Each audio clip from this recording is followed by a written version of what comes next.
Ajay Mitchell went 24, 10, and 0. OKC's All-Star never left the bench. That is 24 points, 10 assists, 0 turnovers, 3 steals, 10 of 17 from the field, 18 of the 24 came in the second half. Ajay Mitchell, 23 years old, Belgian, last year's 38th pick, 5th straight start while Jalen Williams sits with an injury. Game 3, Crypto.com Arena, Lakers home crowd. Final score, OKC 131, Lakers 108. The Thunder lead the series 3-0. The Lakers had no answer because the Lakers had no question. We are about to walk through the 3 reasons why. Let's start with the absence at the top of the lineup. Jalen Williams, OKC's second All-Star, out for the 5th consecutive game. The Lakers' point of attack scheme this series was built around 2 OKC creators, cross-match for Shai, secondary coverage for Jalen Williams. 5 months of practice tape, 5 months of muscle memory, 2 scouting reports running in parallel.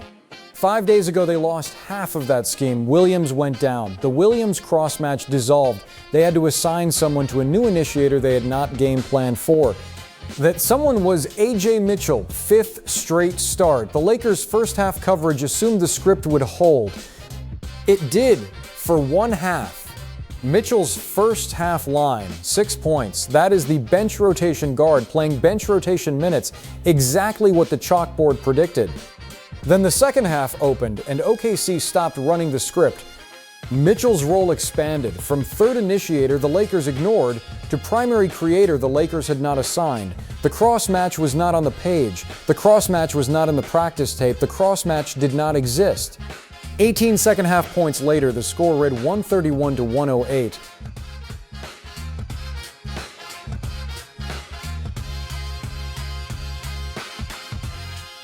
Here is what compounds it. A cross-match is not a name, it is a sequence. Reeves over here, Vincent over there. When this happens, we switch. When that happens, we IC. 5 months of those sequences disappeared with one Jalen Williams MRI. You do not rewrite that in 5 days. You play the game without it. The Lakers played the game without it. The 38th pick walked through the rotation that did not exist. Ajay Mitchell at 24, 10, and 0. OKC's All-Star never left the bench. That is not Mitchell heating up.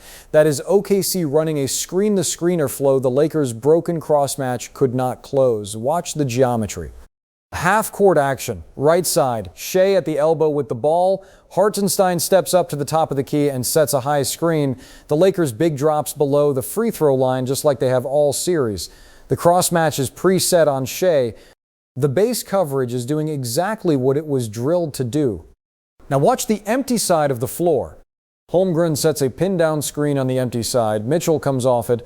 The closeout defender, the one who in Game 1 would have IC'd Mitchell baseline, is positioned on the strong side, helping on the Hartenstein roll. He is in the wrong place because the scouting tape said he should be. The pocket pass arrives. Mitchell catches it on the rise. The closeout starts at 18 feet. It arrives 1 beat late. He is open. He shoots. He makes it.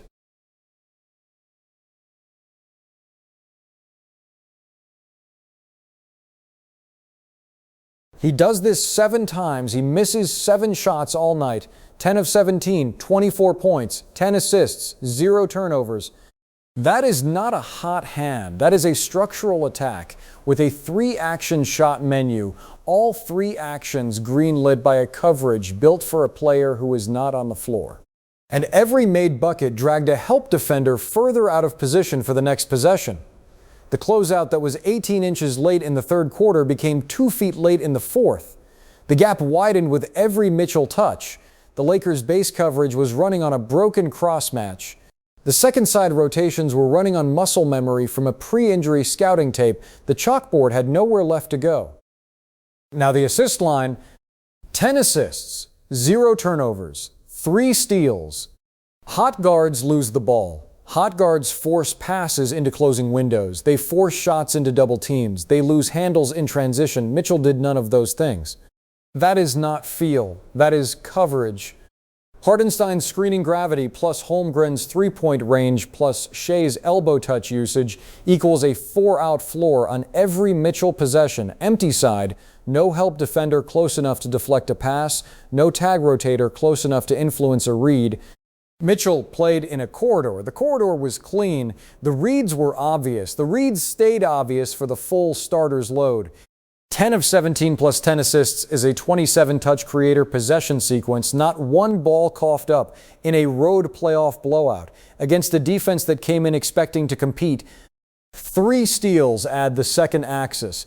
Mitchell was not just dictating offense, he was reading the Lakers' offense fast enough to deflect 3 of their passes. A bench guard does not do that. A primary defender masquerading as a 6th man does. The 38th pick of the Belgian draft class was running OKC's offense at primary creator level and pressuring the Lakers' offense at primary defender level in the same game, in the same minutes. Variance produces 24 and 10 on a hot night. Variance produces 40% shooting from a guard who finds his stroke in the second half. Variance does not produce 0 turnovers across 27 creator touches in a road playoff blowout. That line demands a structural explanation. The series tells us we have one. So let's put the structure on the chalkboard. So here is the hypothesis. Roster depth is the actual playoff weapon. OKC built theirs deeper than any contender in the bracket. When an All-Star goes down 5 games before a road sweep attempt, depth is the difference between a series in trouble and a 38th pick going 24-10-0 in a 131-108 blowout. The steel man returns. Mitchell got hot. Bench guys have nights. Game 4 corrects. The steel man fails on a single number. The 0 in the turnover column is not a variance number. Hot guards lose the ball. Structurally attacking guards do not. 10 assists with 0 turnovers and a full starter's load is a control profile. Control profiles come from coverage, not from feel. The Lakers ran a cross-match scheme built for Jalen Williams. They had 5 months to drill it. They had 5 days to replace it. They could not replace it. The shot menu Mitchell hunted in Game 3 is the same menu OKC will run in Game 4. The Lakers cannot rebuild in 24 hours what they failed to rebuild in 5 days. The structural argument does not require Mitchell to repeat his career night. It requires the Lakers to find a new point of attack assignment under sweep pressure on the road. They will not. So look at the chalkboard. 3 layers to OKC's roster. 3 reasons the depth holds.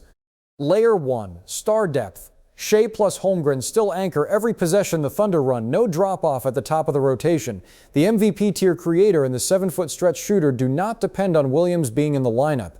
Layer 2, role player floor. Mitchell, Caruso, Wallace, Hartenstein.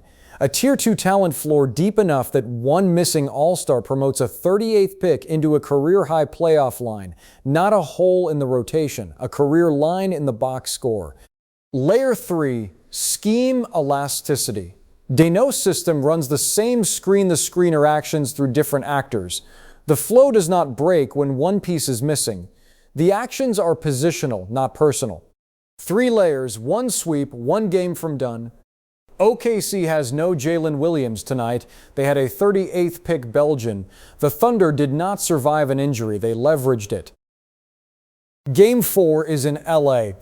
2 questions sit on the chalkboard. Does Ajay Mitchell come down to earth? And does it matter?